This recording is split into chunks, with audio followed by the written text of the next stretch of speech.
ये हमारा सेफ का मैंने अभी जस्ट ओपन करके रख रखा है, कुछ मैंने इसमें क्लिक नहीं किया, everything is inactive right now. हम लोग स्टार्ट करते हैं, ठीक है ना। हमने कैलकुलेशन वगैरह कर लिया, हमें पता है हमें क्या क्या रिक्वायर्ड वैल्यूज चाहिए। Okay, we'll calculate file and then we'll click calculate new model. Okay, new model में वही new model initialization आ जाएगा। we'll select design code first, ठीक है। डिजाइन कोड में हमारे पास है IS456।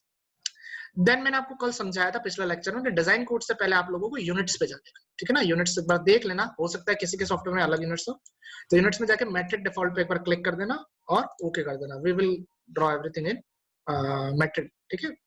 फिर आप डिजाइन प्रेफरेंसेस में जाना, मॉडिफाई करना, और इस टैब में देखना बहुत सारे हमारे पास अलग अलग चीजें। तो अभी हम मिनिमम कवर स्लैब्स में जाते हैं, ठीक है। और मिनिमम कवर स्लैब में यहाँ देखना प्रेफर्ड बार साइज 18 दे रखी है, और हमको हमारी प्रॉब्लम स्टेटमेंट के अनुसार कितनी लेनी थी, 20 लेनी थी। तो मैं इसको क्लिक करूंगा and I will select 20, that is preferred bar size में 20 ले लूंगा। बाकी मैं अभी कुछ चेंज नहीं कर रहा हूँ, ठीक है ना, क्योंकि स्लैब लैब का सब ठीक ठाक चल रहा है, ठीक है। तो आई press okay at this moment, ठीक है। आप यहाँ कवर चेंज कर सकते हो, क्लियर कवर टॉप पे थोड़ा कम दे रखा है इन्होंने, 15 दे रखा है, एंड नीचे अलग दे रखा है, ठीक है। अभी इस पॉइंट ऑफ टाइम के लिए अगर आप चेंज करना चाहो तो ठीक है, नहीं तो आपको मिनिमम 40 देना पड़ता है, ठीक है ना, फुटिंग्स के लिए। तो मैं इसको एक बार ओके कर दूंगा, ठीक है ना। प्रोजेक्ट इन्फॉर्मेशन में अगर आप कुछ डालना चाहो या क्लाइंट नेम वगैरह, प्रोजेक्ट नेम वगैरह, तो आप लोग डाल देना, नहीं तो इट विल बी ओके, ठीक है। अभी हम लोग सिंगल फुटिंग कर रहे हैं, तो मैं यहाँ नीचे टेम्पलेट्स में सिंगल फुटिंग जो है उस पर मैं क्लिक कर दूँ। नाउ हमारे पास एक पॉपअप आया है, पॉपअप में ये वो सारी पूछ रहा है, left edge distance, right edge distance, top edge distance and bottom edge distance. अभी हमने ये कैलकुलेट कर ली है, ठीक है ना। कैलकुलेट करके हमने देख ली थी कितनी कितनी थी ये, वो 1.5, 1.25, 1.25 और 1.25, है ना। तो ऐसे ही हमको देखना है।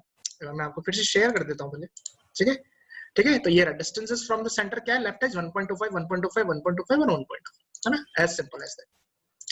तो I will write it here 1.25, tab दबाना 1.25, टैब दबा के फिर से 1.25, टैब दबाते तो वो नेक्स्ट सेल में चला जाता है सीधा का सीधा, ठीक है। तो 1.25 नाउ लोड साइज स्क्वायर, क्योंकि स्क्वायर कॉलम है हमको पता है 500 बाय 500 का, तो ध्यान रखना यहाँ पे एक ही साइज लिखनी है उसकी, दैट इज 500। वो खुद को पता लगा लेगा, स्क्वायर है तो दैट्स व्हाई 500 बाय 500, ठीक है। Then will go to the dead load and live load, ठीक है। तो dead load and live load हमारे पास कितने कितने थे।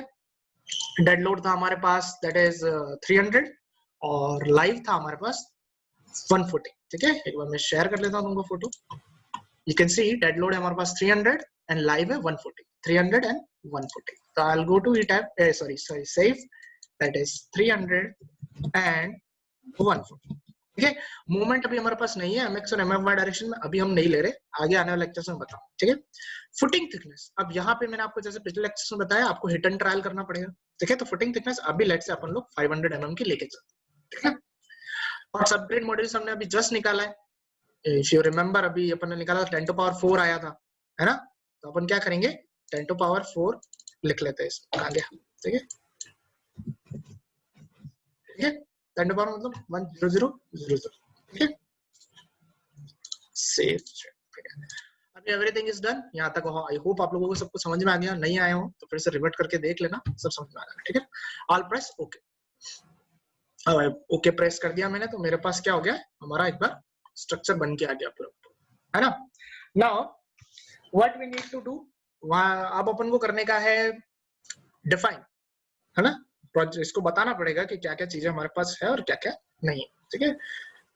सो I will go to define, then I will select material. हम सबसे पहले मटेरियल करेंगे, पहले से बाय डिफॉल्ट 3 मटेरियल आ रहे हैं जिनको हमको टच करना नहीं, हमारा लेना देना नहीं है, हमारा कोई वास्ता नहीं है इससे। अब हम लोग करेंगे ऐड न्यू मटेरियल, क्योंकि आपने देखा था मटेरियल की प्रॉपर्टी में क्या था, M30 था, ठीक है। तो राइट हियर M30, ईटैब जैसे प्री डिफाइंड इसमें कुछ है नहीं, तो अपन को खुद को खुद लिखना पड़ता है। कंक्रीट में यहाँ से सेलेक्ट कर दूंगा। अब I need to change the properties, ठीक है। अब प्रॉपर्टीज में तुमको शेयर कर लेता हूँ, जैसे मैंने तुमको पिछले लेक्चर में भी शेयर करा था, बट दिस टाइम आल्सो मैं आपको क्या कर लेता हूँ, एक बार शेयर कर लेता हूँ, सो दैट कि आप अगर कोई स्क्रीनशॉट लेना भूल गया हो या ऐसा कुछ तो वो देख लो, ठीक है ना। So these are the properties, ठीक है। 25, 27386 वो सब तो मैं लिख लेता हूँ फटाफट इनको, आपको अभी ईटैब शेयर नहीं हो रहा होगा, पर मैं लिख देता हूँ, ठीक है ना। 25, 27386 27386, ईटैब क्या सेफ, भाई इतने दिनों से ईटैब पढ़ा रहा हूँ तो ईटैब मुंह पे आ रहा है। 0.000005, ठीक है ना। I am going to share the SAFE with you, ठीक है। तो सेफ में मैंने ये सब डाल दी, ठीक है। आपको ऑनलाइन मिल जाएगी, अगर आप M20 चाहते हो, अगर वो डिजाइन कर रहे हो तो आपको खुद आप डिजाइनिंग में मिक्स डिजाइन में आपको ये चीजें मिलने लग जाएगी इसमें से, मतलब बहुत सी चीजें मिल जाएगी आपको, ठीक है। बाकी सारी चीजों को सेम रखना, लाइट वेट कंक्रीट अभी है नहीं हमारा सब कुछ, ठीक है ना, बेस्ड ऑन कंक्रीट डिजाइन हम लोग मॉडल्स ऑफ स्ट्रक्चर वगैरह ले रहे हैं, ठीक है। I'll simply press OK. So M30 is defined. Now we need to define also the bar HYSD 450. So I'll click on again add new material and this time मैं यहाँ पे लिखूंगा ऊपर की तरफ HYSD 450. ये लिखने से उसको कुछ पता नहीं पड़ता है, लिखना एक नाम है जो हम दे रहे हैं, ठीक है ना। आप यहाँ से रीबार सेलेक्ट करोगे मटेरियल टाइप में, आप देख सकते हो ऑप्शंस चेंज हो गए, ठीक है। मैं आपसे अब HYSD बार का स्क्रीन भी शेयर करता हूँ, वेट करना। HYSD, I'll go to new share and I'll go to share, ठीक है। ये HYSD का थोड़ा सा धुंधला है। 77 2 into 10 to power 5 modulus of elasticity, 415 and 485 ने tensile and yield stresses हो गए, ठीक है। तो मैं लिख लेता हूँ वहां पे जाके, मैं जाऊंगा सेफ में, ठीक है, and I'll write it here 77, I'll 2 into 10 to power 5 होता है। आप लोगों ने अगर स्टील लेक्चर्स पढ़ी है तो आपको ध्यान होगा 415 का yield stress होता है, टेंसाइल थोड़ी सी ज्यादा होती है, that is 485, ठीक है। I'll simply press OK, then again I'll press OK. तो मटेरियल भाई दोनों डिफाइन हो गए। अब की बार सर आपने 250 डिफाइन नहीं किया, नहीं किया, अपन पूरा 415 से ही कर रहे हैं इसको सब, ठीक है।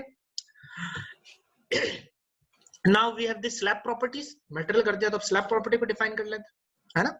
तो I'll click on slab properties, then देख सकते हैं फुटिंग और स्टेप हमारे पास दो है, और कल जैसे मैंने पिछले लेक्चर में आपको बताया था कि फुटिंग होती है जो हमारा नीचे स्लैब है वो, स्टेप होगा कॉलम। तो फुटिंग पे एक बार मॉडिफाई शो प्रॉपर्टी कर लेता हूँ, फुटिंग का नाम फुटिंग ही रहने देता हूँ, और स्लैब मटेरियल को मैं क्या कर देता हूँ M30 कर देता हूँ, ठीक है ना। और फुटिंग की थिकनेस हमने 500 सेलेक्ट करी तो अपन 500 ही करेंगे, I'll press OK. सिमिलरली हम स्टिफ पे जाएंगे, दैट इज कॉलम, और मॉडिफाई स्लोप प्रॉपर्टी पे क्लिक करेंगे, मटेरियल चेंज करेंगे M30, और ये जो थिकनेस है ना 500, इसका मतलब ये है कि जो कॉलम है वो प्लिंथ लेवल के नीचे 500 mm की थिकनेस का है। आपका जो भी थिकनेस आ रहा हो प्लिंथ के नीचे, मतलब कि ग्राउंड लेवल में एक तरफ से, वो आप यहाँ डालो। मैं मान के चल रहा हूँ कि ये भी 500 mm जितना ही है, आप इसको बढ़ा सकते हो, ठीक है ना। और ऐसा कुछ नहीं है कि डेड लोड ये कैलकुलेट करेगा, डेड लोड तो हमको वैसे भी डालना ही है, ठीक है। तो आप लोग इसको अभी 500 mm डाल देना, मान के चलना प्लिंथ के नीचे 500 mm जितना, and just simply press okay, and again press okay, ठीक है। अगेन गो टू डिफाइन, तो मटेरियल हो गया, स्लैब हो गया, बीम बीम अभी अपन को लेना नहीं है, प्रेफर साइज अपन ने दे दी है, कॉलम अपन अभी वैसे हो गया। अब आता हमारा सॉइल सबग्रेड प्रॉपर्टी, अगर मैं इस पर क्लिक करूंगा, we are having two property, that is soil and soil 1। तो आप ये सिंपल जो सॉइल है इसको मॉडिफाई स्लैश शो करना, अगर किसी के सॉइल 1 आ रहा हो तो आप उसको मॉडिफाई कर दो, ठीक है ना, ऐसा कुछ नहीं। अगर 2 आ रहा हो तो किसी में भी चले जाना। मैं सॉइल पे जा रहा हूँ और मैं चेक करूंगा कि मेरा सबग्रेड मॉड्यूलस वही है क्या, तो 1 into 10 to power 4 ही है अभी भी, ठीक है। तो इसको कुछ नहीं करना है, मैंने चेक मारना तो ओके करके मैंने ओके कर दिया। फिर से डिफाइन में जाऊंगा, ठीक है, हमने मटेरियल कर दिया, स्लैब डिफाइन कर दिया, ठीक है, सॉइल सबग्रेड कर दी। Now will look on to this 3 main things, that is load pattern, load cases and load combination. First I select load, I am going to select load pattern. Load pattern में मैं देख सकता हूँ dead load self multiplier 1 चल रहा है और live load पहले से ही, ठीक है। तो need not to worry about it, slab का डेड लोड खुद ब खुद निकल जाएगा, ठीक है, और उसका तो हम दे ही रहे हैं वैसे भी, ठीक है। तो डेड लोड मल्टीप्लायर 1 है, मतलब डेड लोड ये खुद ब खुद कैलकुलेट कर लेगा, ठीक है। यहाँ कुछ चेंज नहीं करने का, simply press okay. Go to define, load pattern देख लिया, will now go to load cases. Load cases में देख सकते हैं एक डेड पहले से लीनियर स्टैटिक है और लाइव लीनियर स्टैटिक है, हमको और कुछ ऐड नहीं करना, अभी कोई सीएसएम में यहाँ कुछ ऐड नहीं हुआ, ठीक है। I'll simply press OK. I'll go to define, load pattern हो गए, लोड केसेस हो गए, then I'll move to load combinations. Load combinations पे क्लिक करेंगे, आप देखोगे लोड कॉम्बिनेशन सब खाली पड़ा है, ज्यादा आप डेट डिफॉल्ट कर सकते हो, नहीं तो आप आपके हिसाब से कर सकते हो। अब अगर आपने ध्यान दिया हो तो पिछले वीडियोस में मैंने आपको जब इसके डिजाइन पैरामीटर्स पढ़ा रहा था तो मैंने उसमें आपको लोड कॉम्बिनेशंस बताए थे, एक स्ट्रेंथ के लिए बताया था और एक मैंने बताया था सर्विसिबिलिटी के लिए। तो हम वो करेंगे, स्ट्रेंथ के लिए था 1.5 into DL plus LL और simple DL plus LL, that is dead load plus live load था, सिंपली प्लस हो रहा था without any factor of safety serviceability के लिए। तो I'll click on add new combo। अब मैं ये आपको प्रैक्टिस बताता हूँ जो आपको फॉलो करनी चाहिए हमेशा, बहुत सारे लोग नहीं करते जो कि गलत है, ठीक है। आप लोग हमेशा जो लोड कॉम्बिनेशन का नाम हो ना, वो जो उसका फंक्शन है जैसा वो ऐड हो रहा वही नाम लिख दो। जैसे मैं यहाँ लिखता हूँ 1.5 bracket start DL plus LL, मैंने उसका नाम ही क्या लिख दिया 1.5 DL plus L, ताकि मेरे को लास्ट में जब मैं इंटरप्रेट करूंगा रिजल्ट तो यहाँ पे लोग नाम डालते हैं जैसे कॉम्ब 1 कॉम्ब 2 कॉम्बिनेशन 1 2, तो उससे याद नहीं आता। तो आप ये डालोगे तो आपको थोड़ा रहेगा दिमाग में, ठीक है। लीनियर ऐड ही रखना, डेड में 1 का स्केल फैक्टर नहीं होगा, अभी हो जाएगा हमारे पास 1.5 क्योंकि ऊपर 1.5 हो रहा है। सिमिलरली यहाँ पे आप क्लिक करना and you will get the live, और यहाँ पे लिख देना 1.5, ठीक है। नीचे क्या था, ये कॉम्बिनेशन हमारा स्ट्रेंथ अल्टीमेट के लिए था, तो आप सिर्फ स्ट्रेंथ अल्टीमेट पे चेक करोगे and you simply press okay, तो 1.5 DL प्लस LL हो गया। सिमिलरली एक और एड न्यू कॉम्बो करते हैं, ठीक है, एंड दिस टाइम मैं यहाँ लिखूंगा DL प्लस LL, ठीक है, और यहाँ पे मैं ड्रॉप डाउन में अब DL प्लस LL भी पहले वाला भी कॉम्बिनेशन आ रहा है, ठीक है ना, कॉम्बिनेशन से भी कॉम्बिनेशन बनते हैं ऐसा, हमको वो करना नहीं, हम तो सिंपल डेड नोट रखेंगे, यहाँ पे हम क्लिक करके लाइव सेलेक्ट कर देंगे, इसको आगे 1 लिख देंगे, ठीक है। अब नीचे डिजाइन सिलेक्शन में जो सर्विस वाला है ना, वो सबको सेलेक्ट करना, दैट सर्विसिबिलिटी क्राइटेरिया रखना हमको, initial, normal and long term creep वगैरह सबके लिए। सिंपली डेड लाइव है, इस नीचे का कोई मतलब नहीं हो ब्लैंक के वैसे, यहाँ सिंपली प्रेस ओके, तो हमारे दोनों कॉम्बिनेशन ऐड हो गए, ठीक है, एंड प्रेस ओके, ठीक है। तो हमने ये डिफाइनिंग कर दिया सबकी सब, ठीक है, मॉडल को एक बार चालू कर दिया।